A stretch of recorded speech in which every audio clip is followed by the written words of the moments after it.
969 में बनने वाली फातमी सल्तनत इस वक्त अपने अरूज पर थी और अब मिस्र इस सल्तनत का मरकज़ बन चुका था।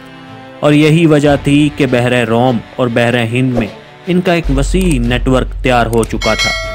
यहाँ तक कि तजारती और सफारती ताल्लुकात की वजह से इनकी रसाई चीन तक मुमकिन हो चुकी थी। अपनी पिछली वीडियो में हमने मुकम्मल तफसील के साथ फातमी सल्तनत की बुनियाद, इस सल्तनत के बानी और खुलफा के बारे में जिक्र किया है और किस तरह ये सल्तनत अगलाबेड सल्तनत को ज़ेर करते स्पेन में मुक़ीम उम्मी सल्तनत का मुकाबला करके मराकश से लेकर शाम तक फैल चुकी थी। इस सब की तफसीलात हमारी पिछली वीडियो में मौजूद हैं, जिसका लिंक डिस्क्रिप्शन में दे दिया गया है।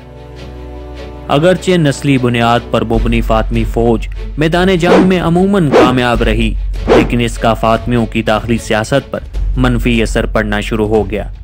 रवायती तौर पर फौज के बर्बर अंसर को सियासी अमूर पर सबसे ज्यादा ताकत हासिल थी, लेकिन जैसे ही तुर्क अंसर मजीद ताकतवर होता गया तो इसने इनको ललकारना शुरू कर दिया और 1020 तक सयाफाम अफ्रीकी फौजियों के मबैन संगीन हंगामा आराई शुरू हो गई थी, जो बर्बर तुर्क इत्तेहाद के खिलाफ लड़ रहे थे। 1060 की दहाई तक फातमी फौज के अंदर मुख्तलिफ नस्ली ग्रोहों के मबैन आर्जी तवाज़न टूट गया, क्योंकि मिस्र को खुश्क साली और कहत जैसी आफतों का सामना करना पड़ा। जवाल पजीर वसाइल ने मुख्तलिफ नस्ली ग्रोहों के मबैन परेशानियों को तेज कर दिया और बुनियादी तौर पर नासिरुद्दौला इब्ने हमदान और अफ्रीकी फौजियों के ज़ेर इक़्तिदार तुर्कों के खिलाफ खाना जंगी का आगाज हो गया और फिर जिसकी वजह से फातमी सल्तनत की तुर्क अफवाज ने कायरा के बेशतर हिस्से पर कब्जा कर लिया और इस शहर और खलीफा को तावान के तौर पर कैद कर दिया, जबकि बर्बर की फौजें और बाकी सूडानी फौजें मिस्र के दूसरे हिस्सों पर गश्त लगाने लगीं। 1072 तक मिस्र को बचाने की मायूस कुन कोशिशों में फातमी खलीफा अबू तमीम मुआद अल मुस्तनसिर बिल्ला ने अपने जनरल बदरुल जमाली को वापस बुलवा लिया, जो कि उस वक्त एकर का गवर्नर था। एकर मौजूदा इसराइल का एक शहर है। बदरुल जमाली अपनी फौज को मिस्र ले गया और बागी फौज के मुख्तलिफ गिरोहों को कामयाबी के साथ दबाने में कामयाब रहा। अगरचे खिलाफत को फौरी तौर पर तबाही से बचा लिया गया, लेकिन अशरों तक जारी रहने वाली बगावतों ने आखिरकार मिस्र को तबाह कर ही दिया और जिसके बाद वो कभी भी दोबारा ताकत न हासिल कर सका। लेकिन इसके नतीजे में ये हुआ कि बदरुल जमाली को फातमी सल्तनत के वजीर की हैसियत से मंसूब कर लिया गया और इसे फातमी सल्तनत का पहला वजीर होने का भी इजाज़ हासिल है। अमीरुल जयूश बदरुल जमाली ने कायरा में एक मस्जिद भी तमीर करवाई, जिसका नाम अल जामे जयूशी है, जो कि 1085 में तमीर हुई, खलीफा अल मुस्तनसिर बिल्ला के दौर में। ज़ीरिड्स बर्बर्स, जो कि शमाली अफ्रीका में फातमियों के मातहत गवर्नर थे, उन्होंने 1040 की दहाई में फातमियों से अपनी आज़ादी का ऐलान कर दिया और अपने आप को बगदाद के सुन्नी अब्बासी खुलफा के तौर पर मंसूब कर लिया और इसके नतीजे में फातमियों ने शमाली अफ्रीका पर तबाहकुन हमलों का आगाज कर दिया।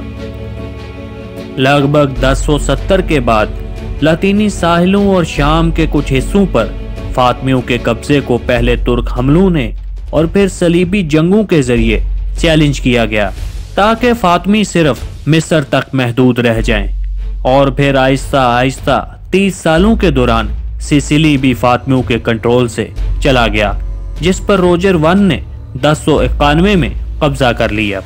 1160 की दहाई में फातमी सियासी निज़ाम के खात्मे के बाद जंगियों के हुक्मरान नूरुद्दीन जंगी ने अपने जनरल शिरकूक के जरिए 1169 में मिस्र पर कब्जा कर लिया और इस वक्त शवार फातमियों का वजीर था।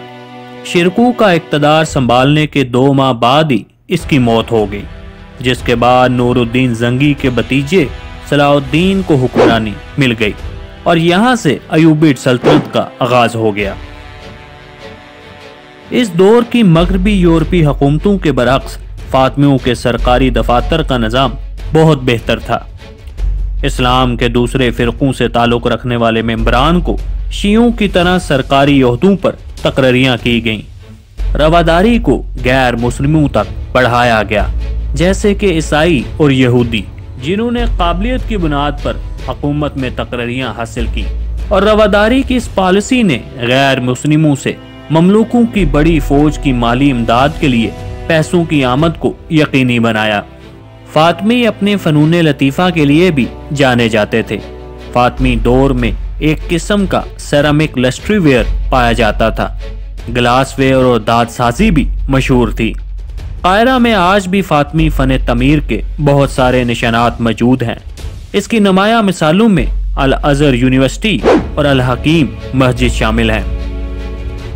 फातमी फौज बड़ी हद तक उतामा बर्बर्स के कबायलों पर मुबनी थी, जिसके नतीजे में उन्होंने मिस्र की तरफ मार्च किया था और त्यूनस के उससे अलग होने के बाद भी वो फौज का एक अहम हिस्सा रहे।